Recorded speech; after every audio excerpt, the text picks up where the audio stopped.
신학의 대중화, 대중의 신학화를 꿈꾼다. 모두를 위한 신학, 신학 블록버스터 시작합니다. 지난 방송 반응이 벌써 뜨겁습니다.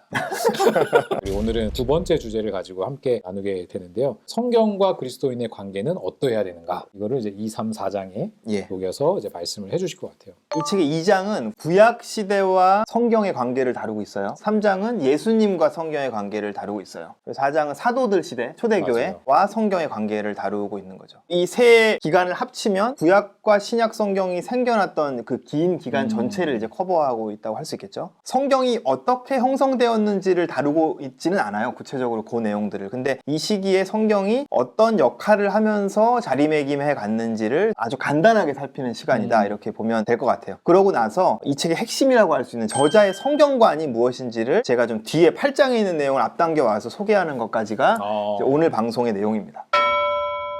지난주에 우리는 이제 성경이 이야기고 그 내용은 하나님 나라에 대한 이야기다라는 걸 이제 봤죠. 그래서 하나님 나라가 무엇인가? 라는 질문을 던져놓고 다음 시간에 이렇게 하면서 이제 마쳤었습니다. 원성이 대단하더라고요. 그래서 하나님 나라는 뭐냐? 이제 기독교 신학에서는 보통 하나님 나라를 하나님의 통치라고 봐요. 하나님의 통치가 임한다, 확장된다. 이제 그게 하나님 나라라는 거죠. 하나님의 통치가 임한다, 확장된다는 말은 뭘 전제하고 있는 거예요? 그 통치 바깥에 통치가 임하지 않는 영역을 그렇죠. 이제 전제하고 있는 거죠. 그래서 이 하나님 나라라는 개념은 원래부터 타락과 악의 문제와 함께 이야기될 수밖에 없는 거죠. 하나님이 이 세상의 타락과 악의 문제를 어떻게 해결하시고 하나님의 통치가 임하게 하시는가, 이것이 바로 하나님 나라 이야기라고 볼 수 있죠. 그런 관점에서 볼 때 역사 속에서 하나님 나라 이야기는 이스라엘과 함께 시작했다고 볼 수 있어요. 하나님이 이스라엘이라는 민족을 택하셔서 그 이스라엘을 통해서 하나님의 통치를 세상에 드러내고 확장해내려고 하신 거죠. 근데 문제는 뭐냐면 그 하나님의 해결책인 이스라엘도 역시 타락의 일부라는 거죠. 그렇죠. 이걸 이제 톰 라이트는 이스라엘의 이중적 지위 이렇게 표현을 하는데요. 그래서 이스라엘은 하나님의 통치를 이 땅에 드러내는데 이제 계속해서 실패하게 되는 거예요. 실패하는 이스라엘을 돕는 하나님의 방법이 뭐였냐면 율법과 예언자를 이스라엘에게 계속해서 주어서 그것을 통해서 말씀하시는 거였어요. 그래서 이 율법과 예언자 전통이 모여서 경전화된 것이 뭐냐? 유대교에서는 이것을 탄악이라고 부르고 기독교에서는 구약 성경이라고 부르는 이제 그 성경이 되는 거죠. 이게 이 책의 2장의 내용입니다. 3장으로 넘어가면 예수님과 성경의 관계를 다뤄요. 여기서 예수님과 성경의 관계할 때 성경은 여전히 아직까지는 구약을 말하는 거죠. 예수님과 구약의 관계를 한마디로 말하면 예수님은 구약이 가리키는 바를 성취하신 분이라는 거예요. 근데 이걸 조금 피상적으로 이해하면 구약에 예수님에 대한 어떤 구체적인 예언이 나오고 그 예언을 예수님이 어떻게 성취하셨는가, 뭐 나귀를 타고 온다, 뭐 뼈가 십자가에서 꺾이지 않았다, 이제 그런 관점으로 많이 접근을 하는데, 그렇죠. 그것보다 훨씬 더 이제 심오한 의미가 있다는 거예요. 뭐냐면 이스라엘이 실현하지 못했던 구약의 메시지 뭐예요? 이스라엘을 통하여 하나님의 통치가 이 세상에 임한다라는 거죠. 타락과 악의 영향력을 극복하고 하나님의 통치가 이 땅에 오게 하는 것이 이스라엘의 소명인데 그걸 이스라엘이 못했는데 그것을 해낸 분이 예수님이라는 거예요. 그런 면에서 예수님은 이스라엘의 성취이자 완성이다. 이게 톰 라이트가 예수님에 대해서 얘기할 때 아주 강조하는 핵심적인 주장이에요. 그래서 이제 성서학에 보면 일부 이런 주장들이 있어요. 실제로 예수님은, 역사 속의 예수님은 아마 문맹이었을 것이다. 구약 성경에 대한 지식도 없고 관심도 없었을 것이다. 이제 이런 주장을 하는 학자들이 있는데 톰 라이트는 이 주장에 대해서 아주 강하게 반대를 하죠. 그렇겠네. 네, 아니다. 예수님은 구약의 이야기에 푹 젖어서 사셨고 자신이 그 구약에 나와 있는 그 이스라엘의 소명을 성취하고 완성하러 온 존재라는 자각 속에서 사시고 죽으셨다라는 게 3장의 내용입니다. 4장으로 넘어가면 사도시대와 성경에 대해서 다루고 있어요. 이 시기는 어떤 시기냐면 구약이 계속해서 권위를 발휘하는 가운데 한편으로 신약 문서가 만들어지던 시대였던 거죠. 사도들 역시 예수님을 이제 구약의 완성이자 실현이라고 보았어요. 현대 성서학 얘기를 자꾸 하게 되는 이유가 뭐냐면 톰 라이트는 계속 현대 성서학의 어떤 내용들을 반대하기 위해서 이제 그것들을 견제하면서 이야기하는 부분들이 많이 있어요. 근데 현대 성서학 안에서 또 역사적 예수 연구에서 어떤 부분이 있냐면 예수님이 유대교적인 경향을 얼마나 가지고 있었나 하는 부분이 굉장히 큰 논점이에요. 그래서 아까 유대교적인 경향을 안 가지고 있었다고 얘기하기 위해서 문맹이고 구약 성경에 대한 관심과 지식이 없었다, 이제 이런 부분들 이제 나오는 거죠. 예수님이 유대인이었다라는 것은 인정하는데 그렇지만 예수님의 가르침이나 삶의 목표나 의도 이런 것들에서 어떤 유대인적인 특성을 별로 찾아보기 어렵다라는 주장들이 많이 있어요. 근데 거기에 대한 가장 강력한 반대 증거가 뭐냐면 기독교 공동체가 결국에 이 구약을 자신들의 경전으로 선택하고 유지하는 결정을 했다라는 거예요. 초기 교회가 예수님이 구약 이야기 구약을 실현하신 분이라고 믿지 않았다면 굳이 유대인들의 경전이었던 이 탄악이 기독교에서 계속 경전의 위치를 이제 유지할 이유가 없었던 거죠. 교회사 초기에도 구약 성경을 폐기하려는 시도들이 없었던 게 아니었어요. 대표적인 게 마르키온, 구약을 없애버리자고 이제 하셨던 분이잖아요. 거기에 대해서 교회는 그런 시도들을 이제 단호히 거부했던 거죠. 구약을 인정했다라는 것이 이렇게 이 시대에는 아주 중요한 의미를 가지고요. 거기에 더해서 또 하나의 흥미로운 요소가 나타나는데 바로 신약이 출현한 것이죠. 사도들에 의해서 쓰여진 서신들, 예수님에 대한 어떤 설명들이 회람되면서 교회에서 점점 구약에 준하는 권위를 이제 얻어가기 시작한 거예요. 여기서 또 톰 라이트는 아주 논쟁적인 주장을 하나 하는데, 사도들이 이제 이런저런 교회를 향해서 이런 서신들, 문서들을 쓸 때 그 글들이 성경에 준하는 역할을 하게 될 글이라는 것을 의식하고 있었다는 거예요.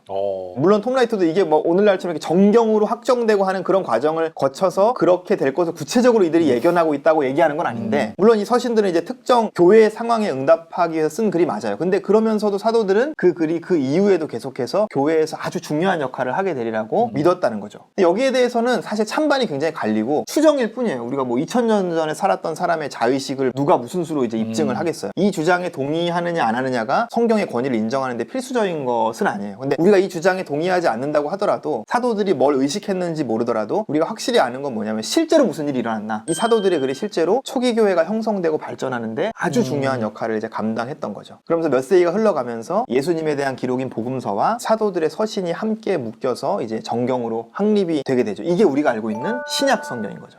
이게 5장의 내용입니다.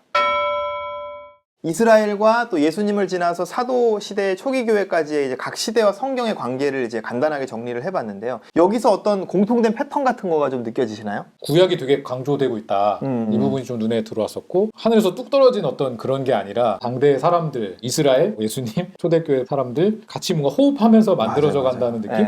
흘러가면서 쌓여가는 이야기이잖아요. 그죠? 성경은 하나님이 주시는 어떤 일방향의 계시의 나열이 아니라 하나님과 하나님의 백성들이 구체적인 시공 관에서 이제 관계를 주고받은 그 역사의 기록, 그 이야기라는 거죠. 이게 지난 시간에 말했던 타종교의 경전들하고 다르게 이야기의 형태를 띠고 있는 이유라고 할 수 있죠. 하나님이 이렇게 말씀하셨다, 끝! 이게 아니라는 거예요. 물론 하나님이 말씀하셨다라고 하는 부분들이 성경 안에 포함되어 있어요. 그렇지만 그 이야기 전체는 그 말씀을 듣고 이스라엘이 어떻게 했나, 그 이스라엘의 행동을 보고 하나님은 또 어떻게 하셨나, 이렇게 계속 하나님과 하나님의 백성들이 어우러져서 만들어내는 이야기가 성경이라는 거죠. 이게 우리가 앞서 1장에서 성경은 단순한 계시에 대한 정보 전달이나 기록 정도로 축소될 수 없다라고 이제 톰 라이트가 말하는 이유인 거죠. 그리고 왜 그렇게 이야기를 강조하는지 조금 맞아요. 더 여기서 명확해지는 것 같아요. 그래서 우리는 다시 또 지난주에 던진 질문으로 돌아오는 거예요. 성경이 이야기인데 그러면 그 이야기는 그리스도인들에게 어떤 방식으로 권위를 발휘하는가?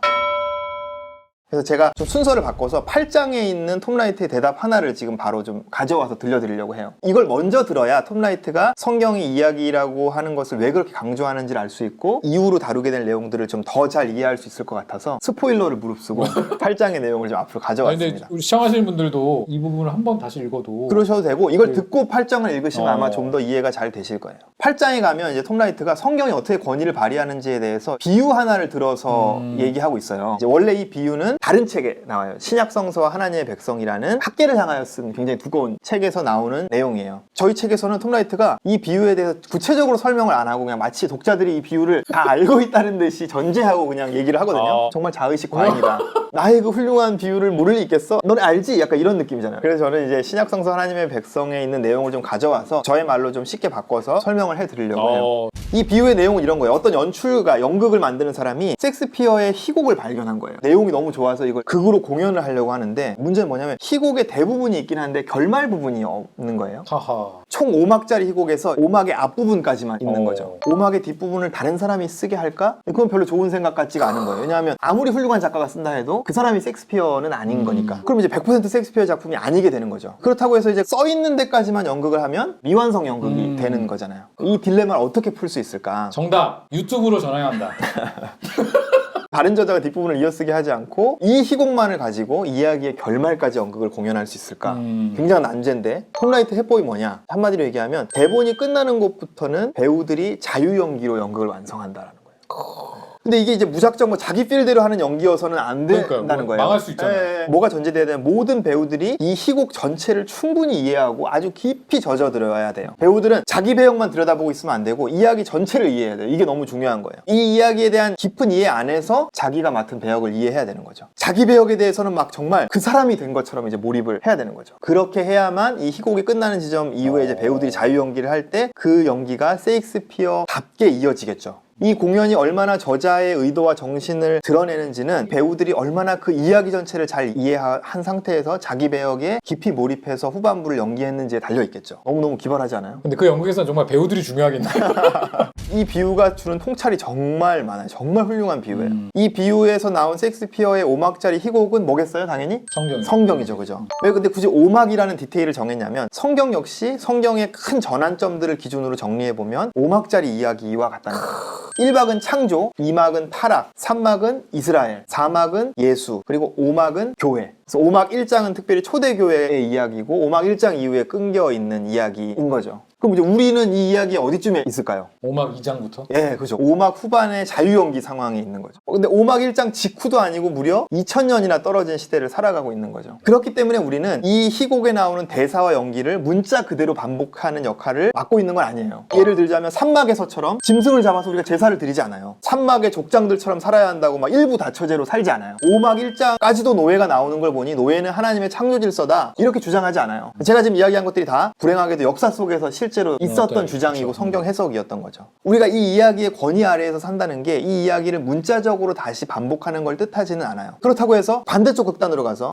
성경? 수천 년 전 이야기니까 라고 무시하는 걸 뜻하지도 않는다는 거예요. 성경은 성경 이후 시대를 살아가는 우리에게도 아주 강력한 권위를 가진다는 거예요. 마치 이 후반부 자유연기 상황에서 배우들에게 이 희곡 전체가 가지는 권위와 같다는 거예요. 우리는 아무 대사나 내뱉고 아무 연기나 막 해도 되는 게 아니라 이 1막에서부터 5막 1장까지 전체 이야기가 우리의 연기의 틀이 되고 기준이 되는 거죠. 그렇기 때문에 권위라는 게 생길 수 있다. 그렇죠. 이 이야기를 우리가 충분히 이해하고 내면화해서 그 이야기의 뒷부분에 연장선에 참여하는 삶을 사는 것. 이게 바로 성경이 우리 삶의 권위를 발휘하는 방식이다. 야, 소름 돋았어요. 그래서 이제 톰 라이트가 성경의 전체 이야기가 그래서 너무너무 중요하다고 계속해서 강조를 하는 거죠. 그래서 우리가 이 비유를 듣고 나서 다시 4장으로 돌아와서 4장 뒷부분에 나오는 초기 교회의 성경 사용의 연속성과 불연속성 부분을 읽으면 이제 이해가 더 잘 될 거예요. 그 부분에 관한 거예요. 이 이야기 안에서 막이 바뀔 때 더 이상 앞 시대에서 작동하던 뭔가가 다음 시대에는 그대로 작동할 수 없게 만드는 엄청난 전환점이 있었다라는 거예요. 막의 제목을 다시 한번 살펴보면 창조, 타락, 이스라엘, 예수, 교회. 막이 바뀔 때마다 두 시대 사이에 달라지는 부분들이 생겼어요. 그걸 톰 라이트는 불연속성이라고 부르는 거고 막이 아무리 바뀌어도 달라질 수 없는 이야기 전체의 핵심을 연속성이라고 부르는 거예요. 예를 들면 5막 1장에서 교회는 3막인 이스라엘과 자신들 사이에 아무리 긴 세월이 흘러도 사라지지 않는 강한 연속성이 있다고 봤어요. 하나님이 세상을 선한 것으로 창조하셨다. 피조세계를 긍정하는 것. 세상은 타락했지만 세상과 물질 자체가 악하고 부정한 것이 아니다. 이 연속성을 이해했기 때문에 영지주의랑 싸웠던 거고 하나님은 이 아브라함과 맺은 언약의 틀 안에서 세상을 회복시키려고 하신다. 또 어떤 게 있을까? 하나님의 백성은 무엇인가? 타락한 세상 속에서 하나님의 통치를 드러내는 소명을 가진다라는 것들이 이들이 이해했던 연속성이었어요. 반면에 교회는 또 구약과 자기들 시대 사이에 불연속성도 있다고 봤어요. 구약의 어떤 부분들이 더 이상 그들한테 문자적인 준수를 요구하지 못한다고 보는 거예요. 근데 그 이유가 뭐냐면 더 이상 그 부분이 하나님의 영감을 받은 말씀이 아니게 됐다던가 갑자기 권위가 사라져버린 것이 아니라 막이 바뀜으로 인해서 구체적으로 여기서는 이스라엘의 이야기가 예수님으로 인해서 성취되었기 때문이라는 거죠. 대표적인 게 구약의 정결예법이나 제사법이나 뭐 성전제도, 안식일 제도 같은 것들. 3막의 사람들, 이스라엘에서는 아주 중요하게 여겼던 유대인과 이방인을 구분하는 태도 같은 것들이 더 이상 5막에서는 유효하지 않다고 이제 보았던 거죠. 초기 그리스도인들은 이렇게 연속성과 불연속성을 아주 섬세하게 분별하면서 적용하는 방식으로 구약의 권위 아래에서 살았다는 거예요. 그러면서 또 그 시대에 사도들에 의해서 쓰여지던 일부 글들은 왜 권위를 가지게 되냐면 5막에서 이 시대에 교회의 시대에 우리는 어떻게 살아야 하는가에 대해서 더 직접적인 가이드 역할을 하면서 권위를 얻기 시작했다는 거예요. 이게 수세기 후에 이제 신약으로 칭해지면서 구약과 함께 정경으로 확립되게 된 거죠. 다음 시간에는 이렇게 형성된 성경을 그동안 교회는 어떻게 해석해 왔는가, 성경 해석사라고 할 수 있겠죠. 그 부분을 좀 살펴보려고 합니다. 8장의 그 비유를 미리 끌어다가 더 큰 맥락에서 이 2, 3, 4장을 다시 좀 설명을 해주시니까 감동도 배가 되고 결국엔 이런 큰 맥락을 소개하기 위해서 이 부분들을 톰 라이트가 이렇게 좀 저술했구나. 너무 좋은 비유를 좀 듣게 되었습니다.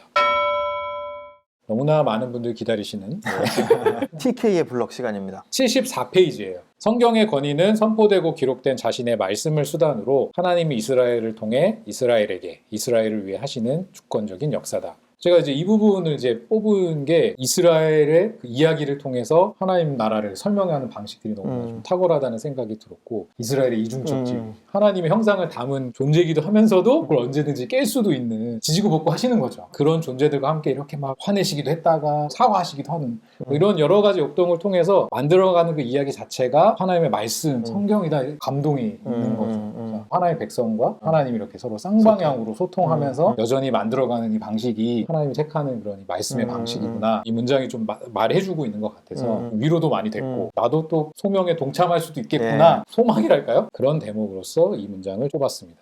다음에 이제 세 번째 주제를 가지고 좀 나누게 되는데, 5에서 7장을 여러분 읽으면서 다음 방송 따라오시면 이 책의 또 정수를 또 맛볼 수 있지 않을까, 이런 생각을 해보게 됩니다. 다음 주에 저희는 또 인사드리도록 하겠습니다. 고생하셨습니다. 감사합니다.